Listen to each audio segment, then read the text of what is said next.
Not everyone is born with a perfect mixture of genetics. Many bodybuilders have to combat very tough genetic disadvantages to achieve their goals. Let's check out some amazing bodybuilders who overcame their bad genetics and managed to succeed in the field of bodybuilding. Number 4. Arnold Schwarzenegger.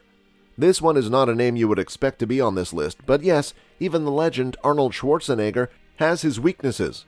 Schwarzenegger, even from a young age, was simply destined to become one of the greatest bodybuilders ever. He was blessed with the right genetics for bodybuilding, especially in the arms and chest department. Some people argued that he was top-heavy and had no legs or calves. Arnold does have some pretty great genetics in his own right. However, if you take a closer look, you'll see that the man possessed below-average leg definition, particularly in the calves. The Austrian Oak had to work tirelessly at building up the muscle group to its championship-level stature. In his early days, his calves were relatively poor, but he later changed that by training them harder. His calves improved so much that some bodybuilders believed he got implants. Arnold always enjoys life to the full, but was extremely driven and focused, and had his mind set on becoming the best bodybuilder in the world. If he had weak areas, he worked hard on those to bring them up. He had the mindset to do that, which not many people have. Arnold built a huge physique, which at one point amassed over 250 pounds, but still had a relatively tight, small waist, which you don't see in bodybuilders today. Even though he carried a lot of mass, he still looked athletic and graceful on stage while posing.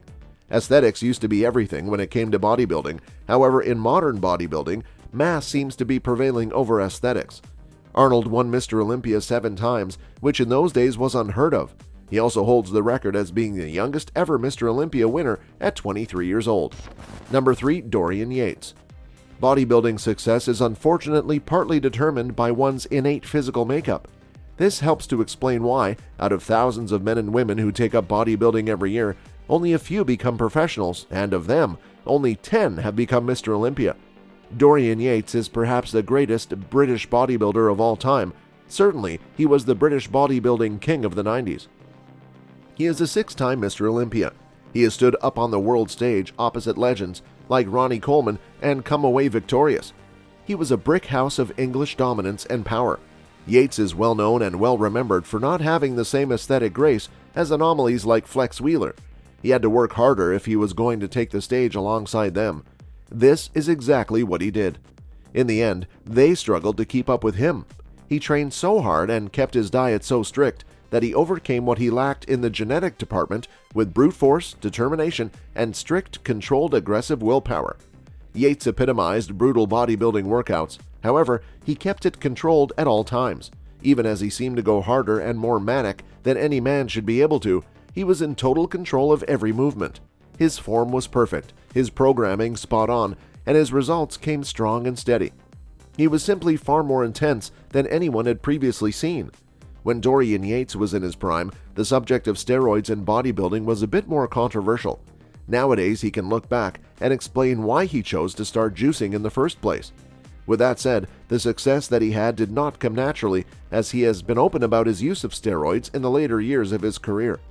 Speaking in an interview, he explained his decision to start using in the first place, saying that he knew that he would be competing against others who were on gear, so he decided to join them.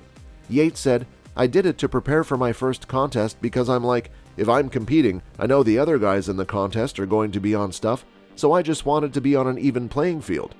In the end, he is known for overcoming bad genetics with hard work and dedication.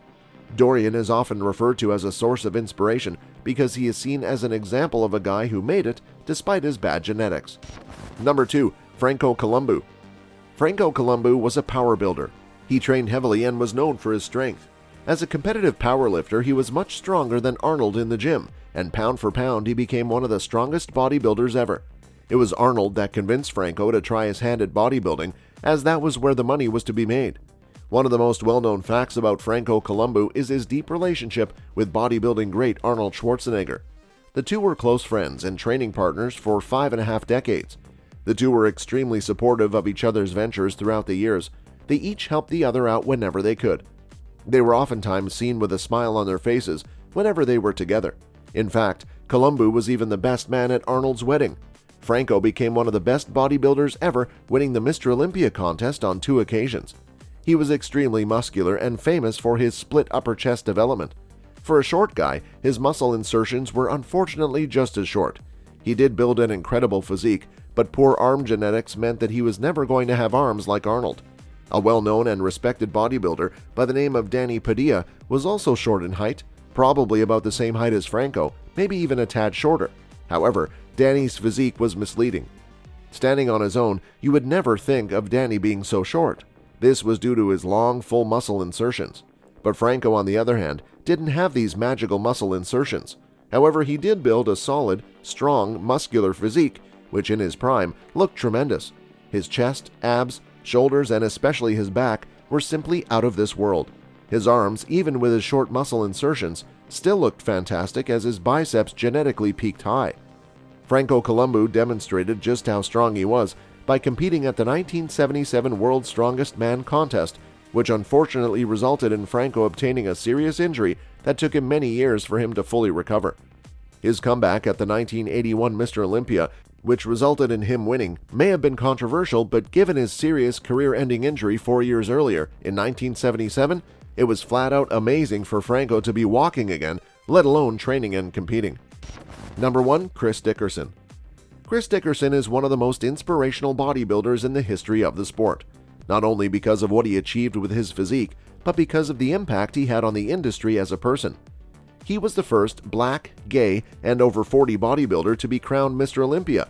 Not only that, he was one of the shortest athletes to win at just 5'6", and he only started training at 24. Chris's story is one of a bodybuilder training against all odds, both physically and psychologically.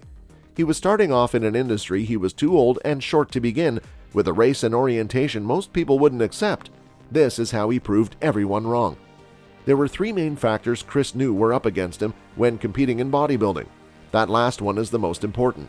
Chris knew he'd have problems with his race and sexual orientation. Racism and homophobia were rampant. However, he knew this would only affect how he was viewed as a person, which he knew he could overcome, whereas his height would affect how he was judged as a bodybuilder, a factor he couldn't influence as easily. In 1965, 2 years after starting training, Dickerson entered his first competition, Mr. Long Beach, coming in 3rd place. Rather than viewing it as a failure, Chris was happy with the results and still remembers 1965 Mr. Long Beach as one of his favorite events. He said, "To this day, this trophy remains my sentimental favorite. I was never to be the same again after winning my first trophy." Brimming with motivation, Dickerson entered 12 competitions back on the East Coast in 1966 and won every single one. Within a year, Chris Dickerson had become a bodybuilding sensation, and it was only a matter of time before he realized he was worthy of an Olympia. Many people think he should not have won the Mr. Olympia title due to his unappealing and protruding elbows that ruined his look in certain poses. Others complained his arms were too small for his overall frame.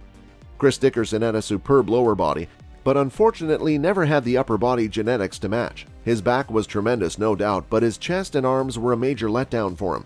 His height and other specific features may not have been favorable, but Dickerson believed the secret to his success was all about proportions. With his calves, neck, and biceps all measuring exactly the same size, he was perfect for the aesthetic direction the sport had been heading in.